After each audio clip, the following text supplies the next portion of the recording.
हरियाणा की हर अपडेट के लिए बेल आइकन दबाएं और सब्सक्राइब करें STV हरियाणा न्यूज। अजय मिश्रा, आप देख रहे हैं फटाफट हरियाणा। आज किसान आंदोलन का 38वां दिन है। कड़ाके की ठंड के बीच किसान अपनी मांगों पर डटे हुए हैं। सिंगू बॉर्डर, टिकरी बॉर्डर पर किसानों का प्रदर्शन जारी है। इससे पहले किसान और सरकार के बीच 7वें दौर की बातचीत में पूरा समाधान तो नहीं निकला, लेकिन विवाद के 2 मुद्दों पर सहमति बन गई।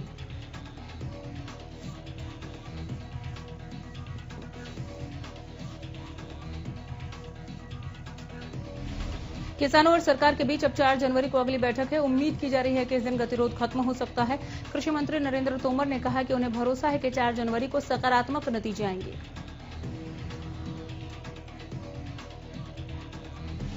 संयुक्त किसान मोर्चा की प्रेस कॉन्फ्रेंस में किसान नेता बलवीर सिंह रजवाल ने सरकार पर हमला बोला। किसान नेता बलवीर सिंह रजवाल ने कहा कि सरकार जिस तरीके से दुष्प्रचार कर रही है, हमने उसे गलत साबित किया। उन्होंने कहा कि सरकार कह रही है कि हमने एक देश एक मंडी बना दी। हमने कहा कि आपने एक देश 2 मंडी बना दी।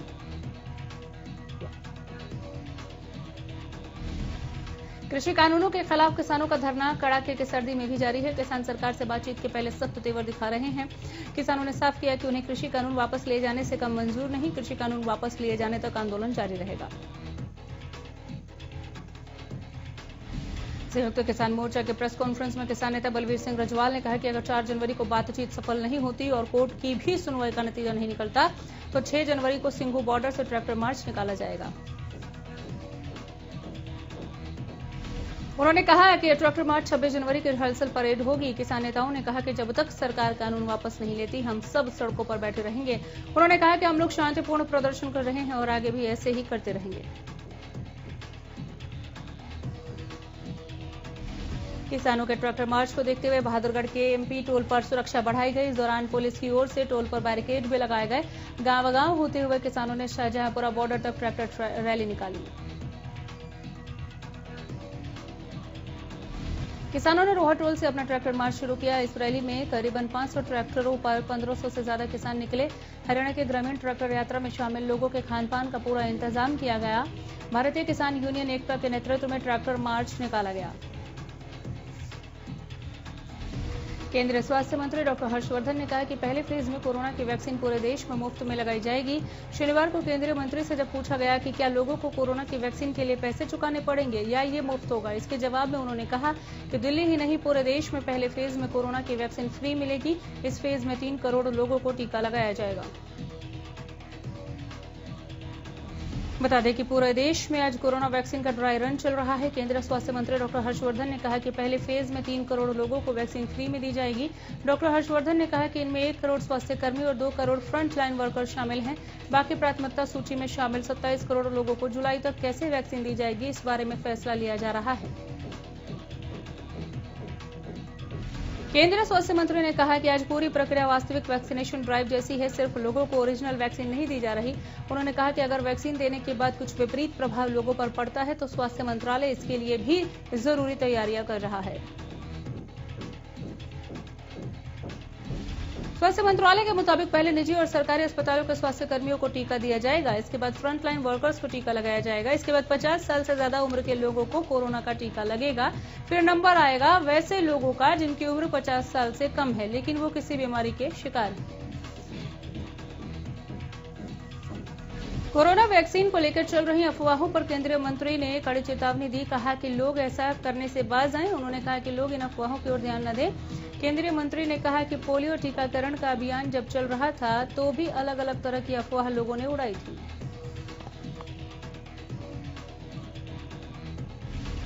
प्रदेश में कोरोना के आंकड़ों में लगातार सुधार दर्ज किया जा रहा है। पिछले 24 घंटे में 577 नए मरीजों की पुष्टि की गई। वहीं गुरुग्राम में 128 और फरीदाबाद में 61 नए केस सामने आए। हिसार में 41 नए मामले और पानीपत में 43 नए मामले सामने आए हैं। प्रदेश में 24 घंटे में 5 मरीजों की मौत के मामले सामने आए। इसी के साथ अब तक कुल 2821 कोरोना मरीजों की मौत हो चुकी है। हरियाणा में कुल 2,57,644 केस अब तक सामने आ चुके हैं। वहीं एक दिन में 763 मरीजों ने कोरोना को मात दी। फतेहाबाद में ब्रिटेन से आए 27 में से 11 यात्री लापता हो गए। कोरोना के नए स्ट्रेन को लेकर स्वास्थ्य विभाग टीमें यहां लगातार तलाश कर रही हैं। ब्रिटेन से आए 27 यात्रियों की सूची स्वास्थ्य विभाग को दी गई। टीम 27 में से सिर्फ 16 लोगों को ही ट्रेस कर पाई है। अभी भी 21 लोगों की तलाश जारी है। स्वास्थ्य विभाग ने उप सिविल सर्जन से पत्र लिखकर मदद मांगी है। फिलहाल सभी 16 यात्रियों के सैंपल लिए जा चुके हैं और सभी की रिपोर्ट नेगेटिव आई है। इन सभी यात्रियों को 14 दिनों के लिए क्वारंटीन कर दिया गया है।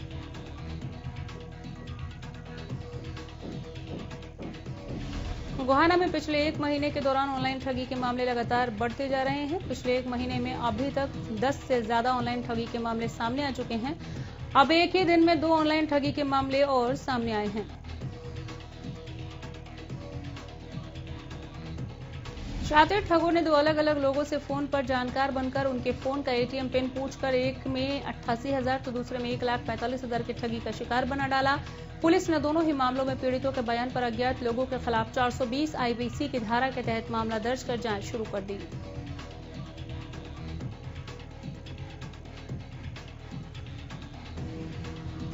पानीपत में हॉरर किलिंग का मामला सामने आया, जिसमें कैंप तहसील की भावना चौक कुछ लोगों ने युवक की चाकुओं से गोदकर हत्या कर दी। जानकारी के मुताबिक युवक ने 1.5 महीने पहले पड़ोस में रहने वाली युवती से प्रेम विवाह किया था, जिसके बाद विवाहिता के मायके वाले शादी से बेहद नाराज थे।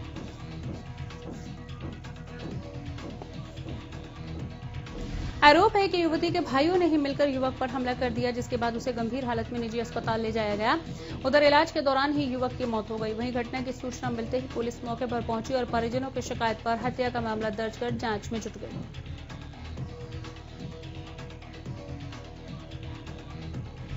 नए साल की खुशी में पूरी दुनिया जश्न में डूबी नजर आई। पुराने साल 2020 की कड़वी यादों को मिटाने के लिए लोगों ने नए साल का स्वागत काफी जोरदार तरीके से किया। नए साल को आम लोगों के साथ ही देश की सीमा पर खड़े जवानों ने भी धूमधाम से मनाया। जम्मू कश्मीर के पुंछ जिले में बीएसएफ के जवानों ने नाचते गाते हुए नए साल का जश्न मनाया। जवानों का नए साल के मौके पर हरियाणवी गानों पर डांस करते हुए वीडियो वायरल हो रहा है। सोशल मीडिया पर इस वीडियो को बार बार देखा जा रहा है। साल के दूसरे दिन बारिश और ठंड ने लोगों की परेशानी को बढ़ा दिया। अंबाला में हुई बारिश के बाद लोगों को कोहरे से राहत मिली। वहीं किसानों का कहना है कि इस बारिश से उनकी फसलों को फायदा होगा। अचानक मौसम के करवट बदलने के बाद लोगों ने ठंड से बचाव के लिए अलाव का सहारा लिया। मौसम विभाग का कहना है कि इस बारिश के बाद तापमान और भी ज्यादा गिरने की आशंका है। गोहाना में सुबह हुई बारिश के बाद तापमान में गिरावट आई। बारिश के बाद लोगों को कोहरे से राहत तो जरूर मिली। इस बारिश से किसानों के चेहरे पर खुशी है। कह रहे हैं कि गेहूं की फसल के लिए लाभकारी है।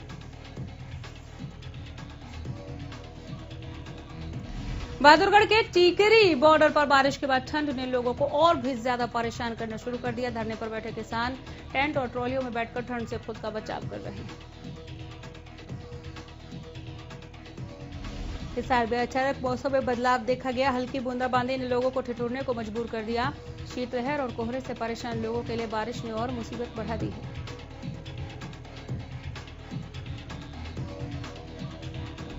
गुरुग्राम में ठंड ने एक बार फिर कहर बरपाना शुरू कर दिया। बीते दिन जहां लोग कोहरे से परेशान हुए, तो वहीं आज बारिश ने लोगों की और परेशानी को बढ़ा दिया है। सुबह सुबह हुई बारिश ने ऑफिस जाने वाले लोगों के लिए परेशानी बढ़ाई।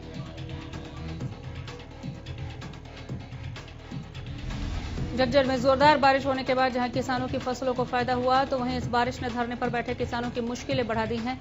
इस दौरान लोगों ने कहा, हमारे किसान भाई जो आंदोलन में हैं, उन्हें काफी परेशानियों का सामना करना पड़ रहा है। सरकार से हम अपील करते हैं कि जल्द से जल्द उनकी मांगों को माना जाए। गोहाना और आसपास के इलाके में रुक रुक कर हो रही बारिश से ठंड बढ़ गई। अचानक मौसम में आए बदलाव के बाद लोगों का घरों से बाहर निकलना मुहाल हो गया। कल शाम से आसमान में बादल छाए हुए थे। बारिश के कारण ठंड बढ़ गई। तापमान में भी गिरावट आई। सर्द मौसम में ये बारिश गेहूं के साथ साथ अन्य फसल के लिए बहुत फायदेमंद है, जिससे किसानों के चेहरे पर जरूर खुशी दिखी। किसानों का कहना है कि आज जो बारिश हुई, गेहूं की फसल के साथ साथ सब्जियों को भी फायदा पहुंचाएगी।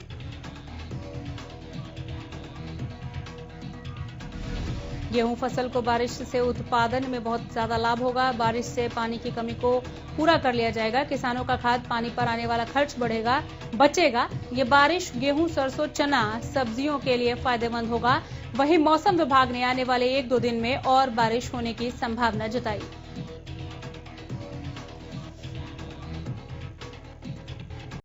हरियाणा न्यूज के पत्रकार मनोज गोस्वामी पर हमला करने वाले बदमाशों के खिलाफ पुलिस ने मामला दर्ज कर लिया है। दरअसल हरियाणा न्यूज के पत्रकार मनोज गोस्वामी ने कैफे में चल रहे काले कारनामों को उजागर किया था। नारनौल में ऐसे कैफे चलाए जा रहे थे जहां पैसे लेकर युवक युवतियों को कैबिन दिए जाते थे, जिसका सच मनोज गोस्वामी ने उजागर किया था। हथियारबंद बदमाशों ने पत्रकार पर हमला कर गंभीर रूप से घायल कर दिया था। खबर दिखाए जाने के बाद पुलिस हरकत में आई और बदमाशों के खिलाफ मुकदमा दर्ज किया, लेकिन अभी तक कोई भी अपराधी पुलिस के गिरफ्त में नहीं आया। बदमाशों ने पत्रकार को जान से मारने की भी धमकी दी थी, जिसके बाद पत्रकार मनोज गोस्वामी ने सुरक्षा की मांग की थी, लेकिन अभी तक किसी तरह की कोई सुरक्षा नहीं दी गई। परीक्षा लिए जाने से नाराज साइबर सिटी के सेक्टर 14 स्थित गर्ल्स कॉलेज के छात्राओं ने दिल्ली महरौली रोड को जाम कर प्रदेश सरकार के खिलाफ जमकर नारेबाजी की, जिसके चलते शहर की सड़कों पर वाहनों की लंबी कतारें लग गईं। गुरुग्राम से दिल्ली जाने वाले महरौली रोड पर जाम की स्थिति बन गई।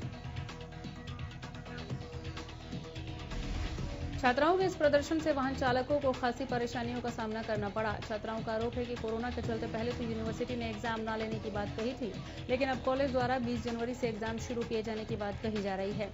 ऐसे में जब पढ़ाई ही नहीं हुई तो एग्जाम कैसे दे सकते हैं। छात्राओं की मांग है कि एग्जाम कैंसिल किए जाएं। इसी को लेकर छात्राएं सड़कों पर उतरी और प्रदर्शन किया। छात्राएं दुविधा में हैं कि वो सेकंड सेमेस्टर का एग्जाम दें या फिर थर्ड सेमेस्टर की तैयारी करें। छात्राओं के प्रदर्शन को देखते हुए पुलिस बल को भी तैनात कर दिया गया।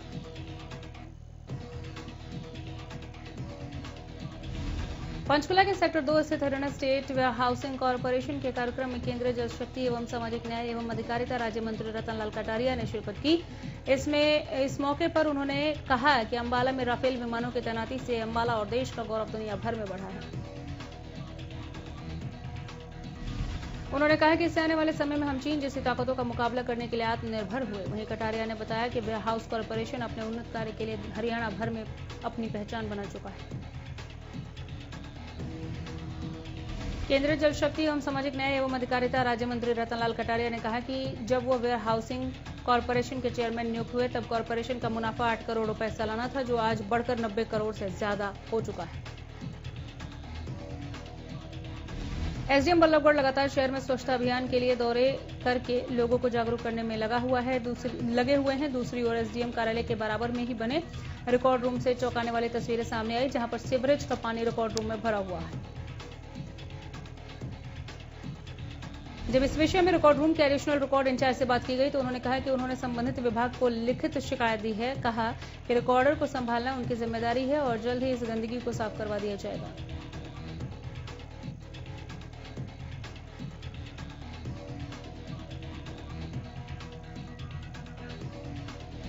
कुरुक्षेत्र में महिला ने एक शख्स पर रेप का आरोप लगाया है। मामले में पीड़िता ने न्याय की गुहार लगाई। महिला का आरोप है कि पैसे के आगे आला अधिकारी नतमस्तक हैं, जिस वजह से 3 हफ्ते से चल रही जांच को अब अंबाला ट्रांसफर कर दिया है।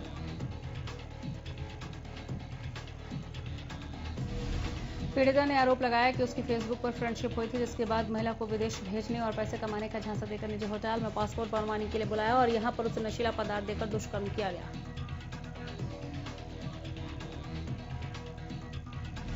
उचाना में एसडीएम कार्यालय में महिला कर्मचारी की खुदकुशी का मामला सामने आया है। महिला ने खुदकुशी से पहले एक ऑडियो और सुसाइड नोट भी छोड़ा है, जिसमें उचाना एसडीएम सहित 4 लोगों पर गलत काम कराने और प्रताड़ित करने के आरोप लगाए।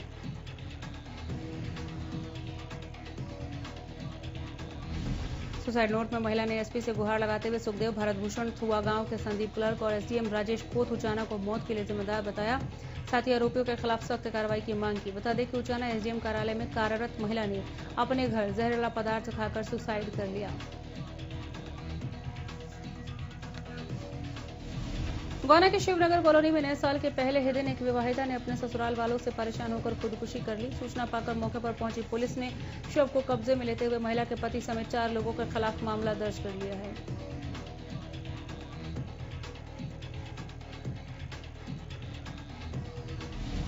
सिरसा में सीआईए पुलिस को बड़ी कामयाबी मिली है। पुलिस ने 11 आपराधिक वारदातें करने वाले गिरोह का पर्दाफाश किया। आरोपियों की पहचान सिरसा निवासी सनी, मनप्रीत, अनिल के रूप में हुई है। आरोपियों के पास से 4 मोटरसाइकिलें बरामद की गई। फिलहाल सभी आरोपियों को रिमांड पर लिया गया और इन्हें कोर्ट में पेश किया जाएगा।